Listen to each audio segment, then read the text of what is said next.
If you've ever volunteered to go on a school trip with your kids, you'll know just how chaotic they can be. Dad Simon Smith knows that all too well after he agreed to chaperone his daughter on a trip to the Science Museum. Well, Simon live tweeted the trip throughout the day, describing the carnage and sheer despair that he was going through. Now, he's since deleted his tweets and he admitted that he was slightly flexible with the truth, and to make it funny, he might have embellished a little bit. But it has got us thinking about how much we should share online about our children. Well, Mum of two Vanessa Feltz and Mum of four Liz Fraser are here. This caused quite a stink between the people that were saying, well, he should have been more focused on the child and looking after other people's children than he should have been on his phone or whatever it was he was sending these messages from. I would completely agree with that, yes. We live in a society now, in a parenting sort of way, where we're sharenting. There's this new term, sharenting. We share everything. When my first three children were born, there were no smartphones, there was no social media. And when I was in a room with my children, I was with my children. I was talking to them, looking at them and, engaging with them. Now, I have a baby now, she's 6 months old today, and everywhere I'm going in the parenting sphere now, mums and dads are just constantly selfieing, videoing, live Instagram feeding, live tweeting and all of this. And what I see is babies and children looking at the back of a phone camera. And it's funny, I even noticed with my baby, so she's 6 months old, and she'll be perfectly happy and placidly looking about till I really look at her, and then you go, what's that? Can you see that? And you can see her eyes just go bam, and there's something happening there. If you're on a school trip and you are with children, be with those children. And I mean, look, he was doing it for a bit of fun, and I'm sure it was very funny and all of that stuff. But it is part and parcel of this thing of disconnection.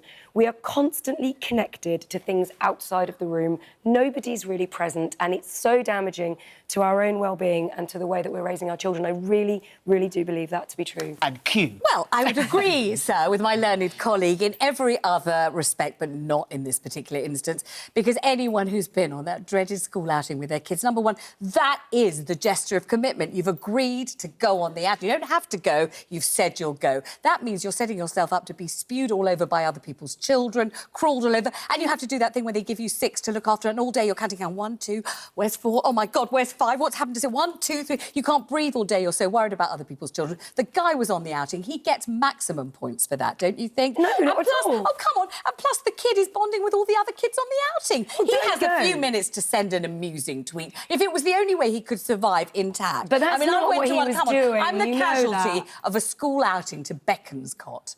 I mean, I barely survived. It's a miniature village in wherever it is, Beaconsfield. Really lovely. Yeah, but you remember it, It's right? lovely with your own child or your own children, your other half. That's lovely. But with 30 or 60 or 80 alien children, it's a nightmare. The guy took refuge in his phone. Normally, I would criticise, but in this case, he's a funny guy who's making funny tweets, and I think any parent could agree. Plus, he wasn't doing that horrible one-upmanship thing that people usually do when they're doing this shouting. Look at my child getting a degree, passing an exam, dressed in an enormous frock. No, he was doing, oh, my God, isn't it difficult to be a parent? And I think that's fine. Honesty it's is interesting. Great. You take this position that Yeah. sharenting is fine and it's OK to post these things, and on the table now you've got your phone, which is amazing. I didn't even know these still work. It's nothing. So you don't do anything other than a phone and a text. That's right. And you have no computer, no Facebook, nothing. No, by the time the internet started, my husband had already scarpered, so I didn't have any grown-ups to boss me into it. So I just didn't do it. So I'm not a tweeter, a poster, ever of anything. I never have. So therefore, you must fully live in the moment then, Exactly. whereas the rest of us are all slightly vacant. I do, but sometimes I wouldn't mind escaping it. Like, But you see why those this 2 guy points- is thinking, look, No. I'm here with my child, it's all very well, I'm having a hideous time, let me at least make a few jokes Well, and then be honest don't go on the about school it. trip, because in fact the 2 points you're making are completely contradictory. One is to say that I don't go online and I don't all this do stuff because I've got my old-fashioned wind-up 50p in this side phone, and that's great. And on the other hand, this guy who's volunteered to go on a school trip, don't volunteer if you don't want to go, is spending 90% of the school trip not present at Can all. I just say something? Can I just say Or something whatever. from the other side? From the other side, if you don't post pictures of your children, the assumption is you spend no time with your kids. But isn't that a bizarre assumption? Isn't it, though? Isn't it? But that's what I'm saying. So Assumption? there is a social pressure here also to show what a great parent you are, that otherwise someone is going to judge you for sharing too much or actually not sharing I enough. must say, although I look much too young, I am a grandma of two. I know that seems like a miracle to you, but I am. And they're 2 years old and 4 years old. And my daughter, Allegra, she has opted out. You know why? Because she couldn't stand the pressure of competitive parenting. Yeah. All these mums telling you, my child sleeps through the night, and my child's taking solids, and my child's... She just thought, hang on, let me just judge my own kid by my own standards and move right back out of it. So she's not into it.